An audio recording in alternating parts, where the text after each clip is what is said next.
Hi, everyone. I'm Alice. This is my co-founder, Bettina. And we're the creators of Roominate. So you might have lived this problem. You might have read it in the news. There's a huge gender imbalance in STEM. And Bettina and I, as a mechanical engineer and an electrical engineer, we've both lived this problem. Less than 15% of women are entering college even intending to major in STEM. And the problem is starting when they're a lot younger. So let's look at a typical 6-year-old girl. This is Sophie. Her favorite thing to do is to play pretend that she's a Disney princess. And her dad, Nick, is worried that she's not learning as much at home, and she's not being exposed to as much as her brother, who's got Lego Mindstorms and Connects. But Nick can't force Sophie to play with something that she's just not interested in. So what if there was a way to combine her love of storytelling and playing pretend with hands-on building and circuits? And Roominate is our solution to that problem. So with Roominate, Sophie can explore engineering, creativity, hands-on building, and design. It's a wired dollhouse building kit where she can design the whole thing, she can design everything that goes inside, and she can wire it up so it lights up and things move around. So let's switch to the camera. So she can use these walls to make multi-level structures. So she could go 1 level, she could go 2 levels, 3 levels. She can do balconies or gardens. And then she can take these building pieces. Here, Bettina. She can take these building pieces and design furniture. So using the same 7 pieces, she could make a couch. Or she could change them around, take it apart, and make a desk with a laptop on top. So with this whole kit, she's able to take things apart and recreate them into other things. And then once she's designed some of the furniture, she might decide that she wants some things to move around or light up. So she might make a windmill that spins on top of her house. She might be making a farm with it. Or she can make a refrigerator where it lights up when you open it up. So she can think of everything that she wants to make. And what we've found with our customers, with girls, is that they're coming back to us with so much more than just dollhouses, so much more than we've imagined that they could make. So we have them making RVs so their dolls can go cross country. Or they're making their future college dorm room, which is right above the library, so they know that they have to study a lot. Or they're making a big house which has an amusement park in front. It's really up to them. They're the inventors. They're realizing that they're having these tools and they can turn it into anything that they want. So in that way, we're really empowering them. For the first time, 6 to 12-year-old girls are able to take these stories and these ideas that have been in their minds and put them into a physical setting. And we're also building their confidence in how they can exercise their spatial skills, how they can put together circuits, and also their confidence in how they approach new problems. So they're not afraid of thinking that they might have to figure out something. They'll dive right in. So let's look at how Sophie did that. She sent us a picture of what she made, and it's her dream doggy hotel. She's got a pool, she's got lounge chairs, she's got a balcony with puppies on it, and she's got a spinning cotton candy maker. We didn't show her how to make a single one of those things on our box or in our instructions. And in particular, the cotton candy maker. She saw one in real life, and she figured out that if she took her motor and she built a box around it, and then she attached a piece of pink felt, that when it spins, it's going to look just like a real cotton candy maker. So she's really figured out how to look at the world around her and translate that into other solutions with our tools. And Roominate is just the first step. So it's the first step for Sophie, and it's the first step for where we're going with our products. We launched through Kickstarter a year ago. We hit our goal in the first 5 days, which was great. And then we went on to raise $86,000, which was more than 3 times our initial goal. And we shipped out thousands of units to our customers in December. And then we rapidly took feedback from them. And we figured out things that we could change to make this product even better. And we've since come out with our 2nd generation of Roominate. So the changes that we made were girls and parents were saying to us, you know, we want more ideas. Can you tell us more things we can make with it? We don't necessarily need step by step, but we want more ideas. So we put more ideas in our box. We also realized that by putting a simple hole into these orange pieces here, you can make a lot more with the motor. And we also were able to put our costs down in half, which gives us a lot more flexibility in what we put in our box and the price that we charge. And we've also made some new electronics kits So girls were asking to be able to run 2 lights off of the same battery. So we made a parallel connector kit. And as we move forward, we're going to be making even more advanced circuits, experimenting with the amount of content, characters, story that's in the kit, and that'll graduate into programming. So with all these advances in programming languages for kids and also cheap microcontrollers, we can really leverage that. Oh, also cheap 3D printers. We can leverage that so that they can really be empowered. And we'll continue to challenge them, which has been our biggest learning with the girls. Really, don't underestimate them. If you give them those advanced tools and show them a little bit how to use them, they'll come back to you with so much more than you thought they were capable of. And our hope is that with Sophie, in 12 years when she enters college, she might think that, oh, I've learned about building. I really like that. I might want to be a mechanical engineer. Or I'm really into art and design, and I might want to be an architect or an artist. Or I really like telling stories and making up new worlds, so maybe I'll be a science fiction writer. What we want is for her to have all of those options available to her and think that anything's possible. So now what we're looking for is we want to get in front of as many girls as possible. And that means getting more product out there, getting into more channels. And so we're looking for investors. We're also always looking for more toy, retail, education advisors. And all of you can help us if you think about anyone you know who has a 6-year-old daughter, cousin, niece, granddaughter, introduce them to Roominate. We're on Amazon. We're on our website, roominatetoy.com. You can find us in Cheeky Monkey and Talbot's Toyland. So I hope that you'll join us as we try to empower the next generation of women by changing the way that girls are playing now. So let's look at what Bettina's been making. Yeah, that's awesome.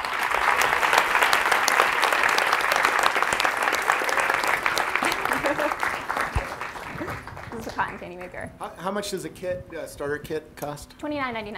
So $30. Yeah. Can we pull up the How did the Kickstarter boys page too? How did the boys respond? Because I used to love going over my girlfriend's house and playing with her dollhouse. Not surprising. Because all young girls have boys in their life. How does that? Because I'm sure if my sons came over a girl's house and had lights like this and stuff, what's the reaction? We're finding that boys are just diving right in. Yeah. We intentionally didn't put pink onto any of the pieces, and that was for a couple reasons. One, so boys wouldn't feel like they couldn't play with this toy, and another, just because we wanted to differentiate ourselves. But boys are making anything that they want with it. How is that changing the conversation with the girls, though? So, the fact that boys are playing with it? No, that they're, yeah. But there's no pink? They love the purple. Tell me what you're seeing no, tell me how that's changing the experience of girls in technology. Okay. It's probably a girl who starts with this, right? It's not a boy. But how is that changing the conversation? And tell me what you're learning. So what we're seeing is that they're really figuring these things out for themselves. And we've designed the toy so that they can play with it without their parents. And just watching them as they start to figure things out, I think makes a big difference in how they approach new situations. But also, I can tell a quick story. This was last summer and we were testing. We had some girls playing with it, and I was telling their dads, we prototyped this on the laser cutter. And she got really excited. She ran over to me and she said, "What's a laser cutter? How do you do that? Can you show me?" So I showed her on my computer, and she drew a 2D shape. And then she's like, "Wait a second, can I make a 3D picture?" And then we opened up CAD, and she did it. So it was just that curiosity was coming out. Talk a little bit more about what's actually in the kit, and to that point about kids in particular wanting to invent their pieces. Do you have some thoughts about how to make this so flexible that kids could be actually not just taking those squares, but maybe inventing, what size do I want to have? Do I want to have triangles? That sort of thing. So the second part of that question, what we're really hoping for is as 3D printing becomes even more and more affordable, and some schools are getting laser cutters and 3D printers now even, is that also the CAD will be more accessible for these kids so they could easily design that and be able to make that on their own. And what's inside the kit is it comes with walls, connectors to put the walls together. These modular pieces, there's 6 unique shapes, and then it comes with the motor circuit. So it's one motor circuit? Yeah. And then we have a deluxe version, which is 2 circuits, twice as many building pieces. And what does that cost? $49.99. And what are you seeing from the families that are purchasing it? What's skewing? It's actually surprising. So we went into it wanted to make that lower price point, but we also wanted to do the deluxe because it had more things. And we've been seeing a pretty even distribution between the deluxe and the basic. And we were thinking there'd be a lot more basic, but. So I could actually hop in here. I'm really surprised I've actually have this at home. I didn't know you guys were presenting today. Wow. He's a plant. I'm He's not a a plant. plant. I had no idea. Totally a I have a plant. 7-year-old daughter. Yeah. And we bought the first kit. She loved it. So then we doubled down and bought the deluxe. So you're $80 into this. I'm all in. In fact, I filmed a video of you guys presenting so I could go home and show her that I met the inventors today. She'll be so proud of me. It's awesome. It's awesome. I think it's a great product. She loves playing with it. I love it when she plays with it. What kinds of things does she build? And, you know, she builds houses. She's all about like playing house. Yeah. So builds houses. Why, and- I've got to ask you this. Why is she keen on this in contrast to Legos? Because in some ways you can build Lego houses Or other- too, Yeah. right? So Take she the does question. like Yeah, the other Legos. She construction does not play with them in this creative way, though. The way she plays with Legos is, and I think maybe a lot of the kids do these days, Legos come, the popular Legos now is in a sort of the predefined set. So it's, you know, it comes with a pet playhouse or whatever, and you assemble it exactly step by step as it says in the box. And she loves doing those. She sets up a pet playhouse, and she's like, don't ever touch it. No one touches my pet playhouse. Whereas the Roominates have gone up and down and up and down and up and down. Oh. Can you send us interesting, pictures? We really want to see it. Or videos even. And how about the role of the electronics? I'm curious, right? Because I think Lego and construction sets are a pretty established category, certainly in toy industry, and Lego's made a concerted effort to appeal to girls, right, fairly recently, right? And I haven't kept up with the success or what success they have. So can you talk about the electronics part of it that you think is really maybe what's making it different in terms of appeal? Well, I think what's really exciting for You'll come on. Yeah. it's just that the first time they put together a motor circuit was for them. They've never put something together that actually moves. So when they first see that they can make something that spins, they Yeah. just, Oh, the power's spin it off? for hours, and they'll just like press it on and off, and go run and show their parents how it. Oh, sorry.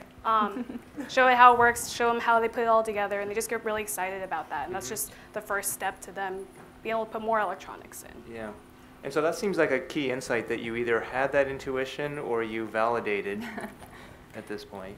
It's okay, you can say it was an I think accident. we kind of stumbled upon it Yeah. accidentally, being a mechanical engineer Mhm. and an electrical engineer. We wanted to do both. Yep, yep. But then when we saw that first reaction last April, the first time we put a motor in front of them and they were just hypnotized by it, we knew that we had to keep Yeah. going with that. Yeah, and it's really nice that you have this idea that it could progress toward programming and other higher order, right, subjects.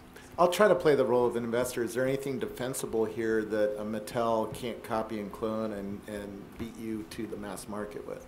Well, so we've actually been able to put this together very, very quickly and get it out on the market. So our speed is a big advantage.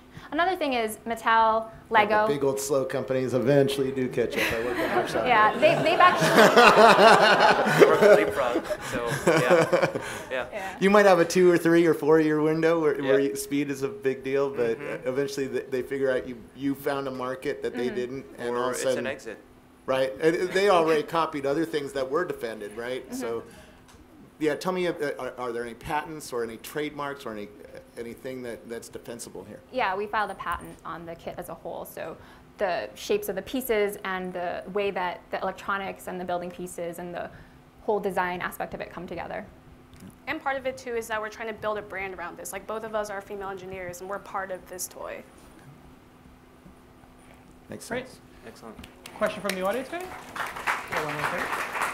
Has it made its way into schools at all, or nursery schools, or what would this be, kindergarten, first grade maybe? Actually, so it's a little bit older in schools. So we've done some things with TechBridge at Rocketship.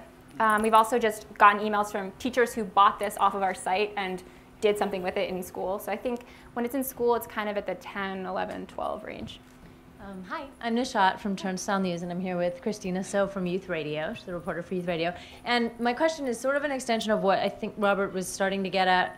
It's about being predicated on girls and predicated on the dollhouse concept, and the fact that you have boys interested in it could be something that both genders could take up. I guess, how do you guys plan to look at that moving forward? It's obviously a product that's marketed towards girls. You could expand your market by also directing it at boys, but then how do you preserve the sort of aspects of it that are geared towards girls? And also, do you see anything problematic about it being gendered, sort of dollhouse, the dollhouse concept being linked to girls building? That's a great number of questions. No, it's good. It's good. That's a great question, though. This is something that is constantly at the forefront for us, and our mission is to really inspire more possibilities for girls and create more female engineers or scientists or mathematicians. So at the core of it, we're really going after girls. That's not to say that who knows what happens in the future. We haven't planned that part out yet. I think now I'm almost 4 years into having a daughter. You can't fight Disney, but you can subvert Disney, and that's what I love about this. Is sort of like, put the Little Mermaid on it. That's fine, but like, Ariel is an engineer now. She grew up. She got legs. Yeah. She turned out to be an engineer. Yeah. Let's just take the narrative where we want it to go. Yeah. That's what I love about the project. Good. Any other feedback? I guess the one other piece of feedback that I'd love to give you is, we're at Surge, we're huge fans of the maker movement, and the maker movement is very much about, sort of brew your own, sort of stir your own, so forth. And so I just encourage you to keep looking for ways that kids can really add their own elements to this, whether it's, I sort of looking at this backwards, but it looks like you've got little streamers down there. And so I really hope that, like in your instruction kits and so forth, you give them, here are the basic ingredients, but hey, remember that you have to innovate on your own, and you should look for materials in your home, or you should look for other things. But if you really want to spur that creativity, it should be about trying to get them to reach outside of your box and think about what they can really add to the It'd be actually kind of cool if you ran a contest and then named the pieces after the girls who, like, this would be the Lisa or the Esther or the Betsy, different pieces. That's a great idea. I'm also really close to getting a 3D printer, and I really like this concept. I think even I have all boys, so it's not marketed at my boys, but they love stuff like this, right? Building stuff, putting things together, dreaming, and making things interact. That's universal. You might think about a second brand aimed at boys with spaceships and whatnot, right? And maybe Girls see like how spaceships too. Well, they do, but Yeah, we I do like wanna doll make houses. I admitted that, so So there's some crossover in the brands, right? They could be fun brands to play with each other. It wasn't you liked dollhouses. I actually do like dollhouses. But I see a lot of pieces here that could be 3D printed, and think about how to protect your IP and your brand, but also open up some part of it so that people can print 3D pieces and augment and add on. Yeah, the Roominate Unlimited, where I can just get my 3D printer and start printing these things. It would make you look so I would pay a cutting subscription edge. fee if I had a 3D printer, and I'm going to have one soon. I would pay a little subscription fee to be part of the Roominate brand, right? To print out some new things for my daughter or my sons to build with, right? Customized, yeah. Take his money now. So We'll there's send a you out little that link tomorrow. $5 a month for new things to print out on my 3D printer for the toy. It's sort of a fun story, and that adds into my 3D printer, right? So also, I would think of a model that we could have for the schools, because I do think that the schools would be really interested in it, because there is a big STEM movement in the schools, and they don't really have anything creative like this or anything to support the girls, and this is fun. But the price point's high for schools. Yeah, the price point is high. Well, so maybe you could, maybe go down the nonprofit route, because otherwise you'll end up in the 1% demographic of market. yeah, well, maybe you could get some philanthropist type Yeah.